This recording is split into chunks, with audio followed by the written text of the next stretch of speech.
Have you ever noticed an increase in hair shedding, usually after a stressful event? Noticing that your sink and your shower area have clumps of hair, such as this one over here, then you might be having what's called a telogen effluvium.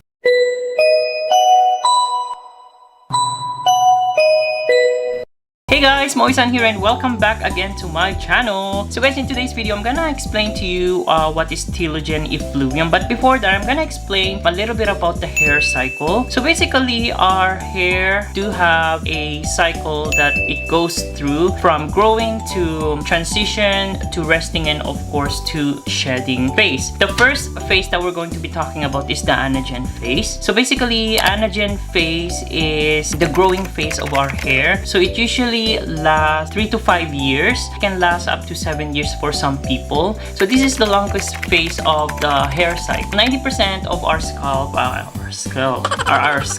is actually on the growing phase. Usually our eyebrows and our pubic hair, their hair cycle is a lot much more shorter. So the next phase is the catagen phase, which is the transition phase. So this happens when anagen phase or the growing phase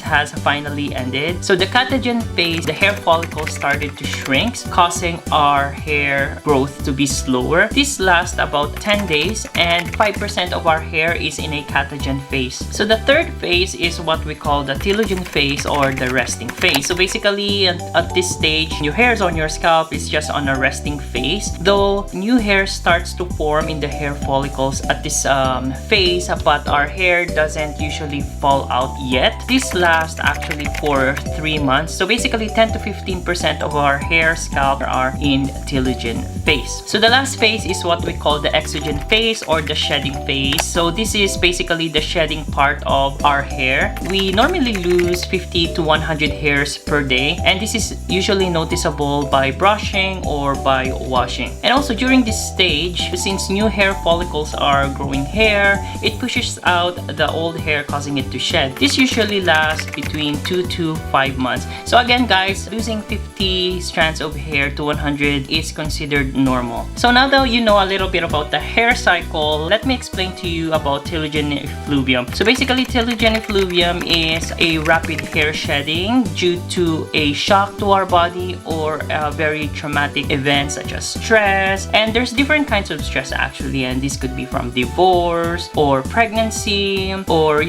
losing your job, or things like this can trigger stress. Our hair is very sensitive to stress, and what happens is that energy that helps with hair cycles, some of this energy would go to the most important organs in our body instead of concentrating the energy to our hair. So basically our body thinks that our hair is not really that important, so those energy will be diverted to the most important organs and conserving much more energy to help us, of course, survive and live. So another causes of telogen effluvium is actually from diet. So those people who goes to crash diet or starvation and who's not getting enough vitamins or do have a vitamin deficiency, the body can go into a very stressful situation too, and it can actually cause telogen effluvium. Another thing is postpartum, or usually women who goes through postpartum depression, causing them to have so much stress on their hair, losing so much hair in their scalp, and of course some certain medication, as I said earlier, and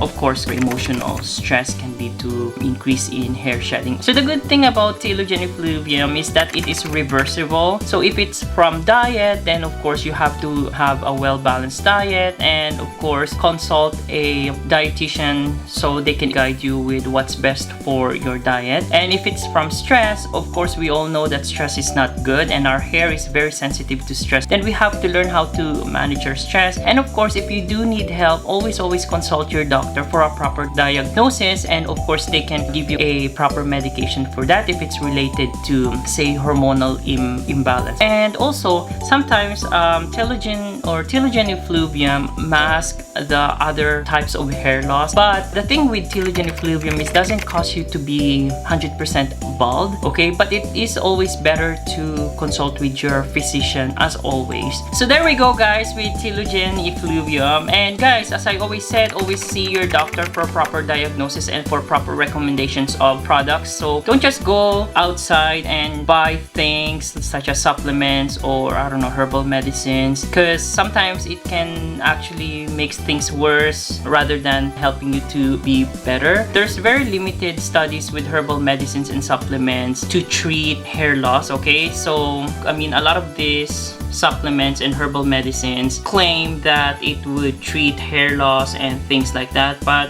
I would not recommend it, okay? So it's always better to seek medical help or proper advice and for proper diagnosis. So again guys, thank you for watching and I hope you like these videos, and don't forget to hit that notification bell for more updated videos, and don't forget to share and subscribe, and I will see you guys again next time on my next videos. Bye bye.